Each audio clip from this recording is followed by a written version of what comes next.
It's happened yet again in America. A shooting at an elementary school in Uvalde, Texas, just west of San Antonio. The shooter killed at least 19 children and 2 adults before being shot and killed himself.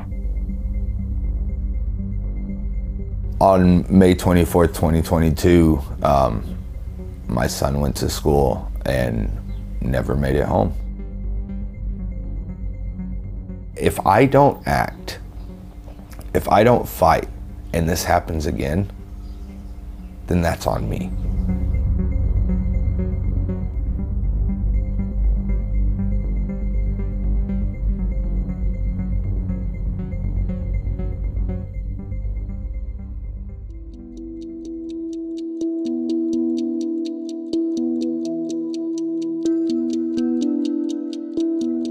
My name is Brett Cross. I live in Uvalde. Here it's me and my wife and our 6 kids. And right now I just fight for my son's memory to continue and for better gun laws here.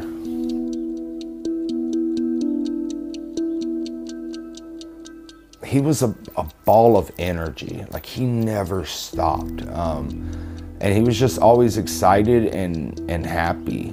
Whatever he could do to put a smile on your face, he would do.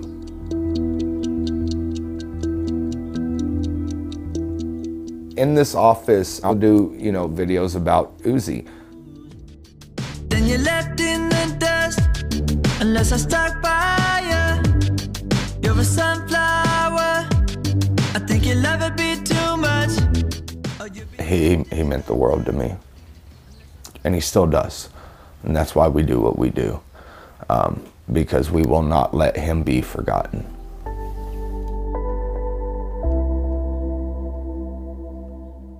Before everything, I didn't care about too many things. I didn't think about gun laws really at all. Like, I remember I was at work when Sandy Hook happened. Sandy Hook School. Callers indicating she thinks there's someone shooting in the building. Breaking news of that elementary school shooting in Newtown, Connecticut. 18 children died in the school, were dead on the scene. 2 more were taken to the hospital and died there. And I was like, man, that sucks. That really, really sucks. Well, I got to get back to work. The same thing when Parkland happened. I remember I was in my office. Possible shots fired at Stoneman Douglas High School. 17 people have been killed, students and adults. Another community is in disbelief, shocked by devastating violence. And Parkland happened, and I'm like, man, that sucks, but I got to get back to work. Never once thinking about it, because it couldn't happen here until it does.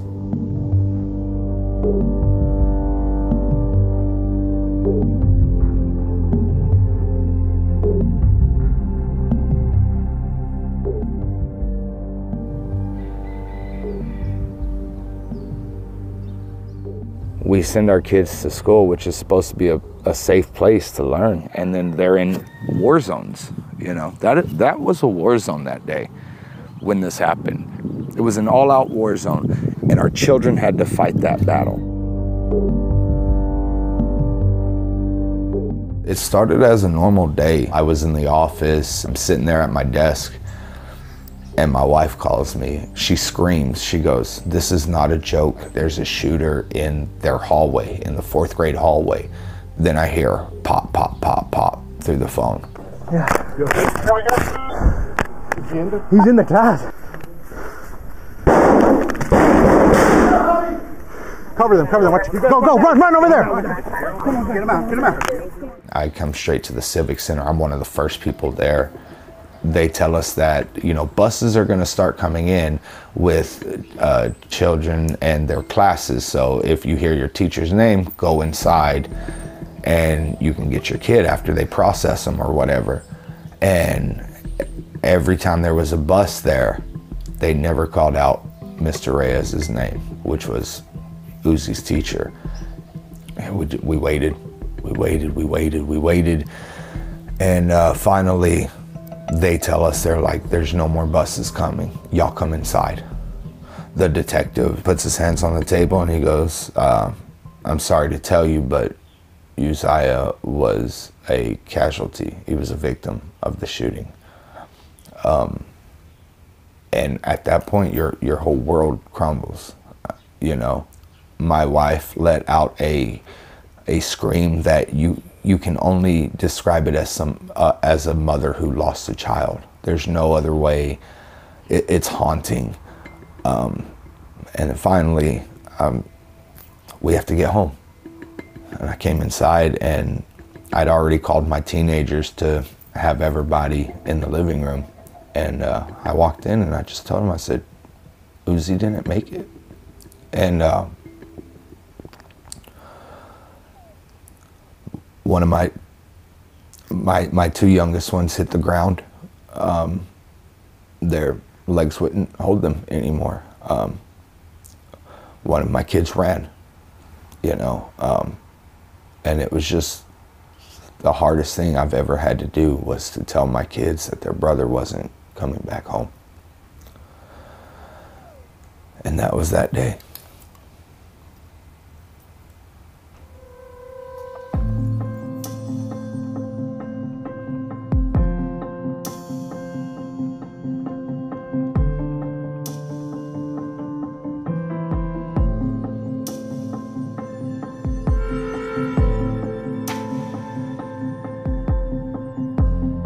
It's hard seeing this because it's a symbol, you know, that he's no longer here.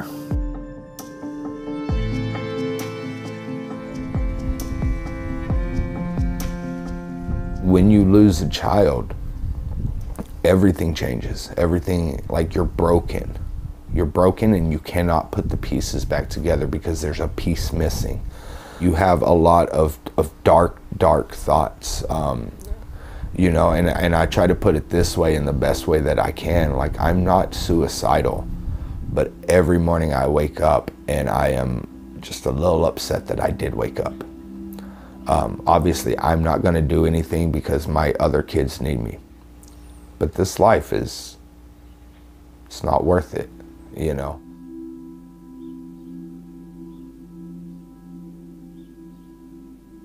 That grief is so overwhelming that I've had to choose to focus that into fighting for change. The main difference is I'm just not going to be quiet anymore. You're going to hear me. And if you don't want to listen, I'm going to make you hear me. As I'm sure some of y'all are well aware, there's been another mass shooting here in the U.S., this time in Lewiston, Maine. These 22 families so far, their lives have forever changed. Forever changed because dumb fucks want to own goddamn assault rifles. Because they care more about these fucking guns than they do you and your children and your fucking family. Are you not fucking tired of it yet?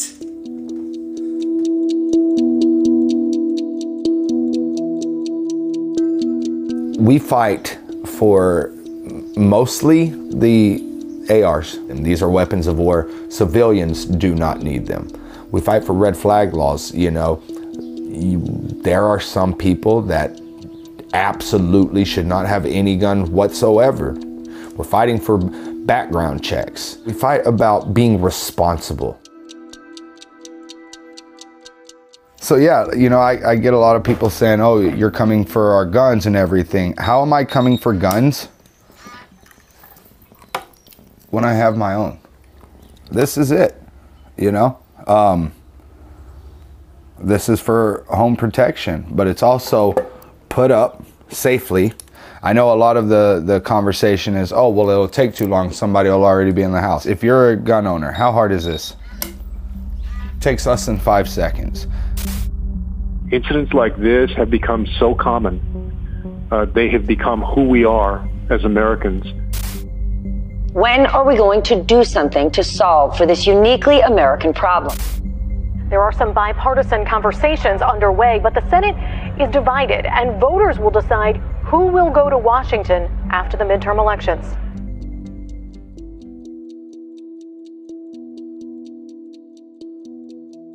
with the midterms that were, you know, around 6 months later, was the first time that I had voted since I was 18, which would have been 14 years, 15 years, something like that. And we voted in those midterms because at that point we realized that the people that we had in power didn't care. We have another election coming up this year. You know, Trump or Biden, I mean, that's a clear and easy choice. The idea that an 18-year-old kid can walk into a gun store and buy 2 assault weapons is just wrong. The existence of evil is one of the very best reasons to arm law-abiding citizens. The world was not a better place when he was the president. And so, yeah, no, I absolutely 100% unequivocally, fuck Trump. I ain't gonna vote for him. I will continue to vote in every election from here on out because we have to make a change. And if I just let the powers that be remain in power and don't say anything like that, then you're almost an accomplice.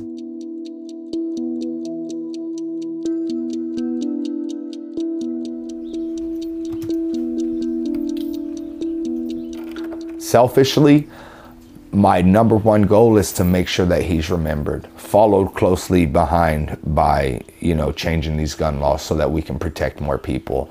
I don't see that we will ever get everything that we want. It's just not, it's not a logical thought. So there's always going to be a fight. I will fight until my last breath.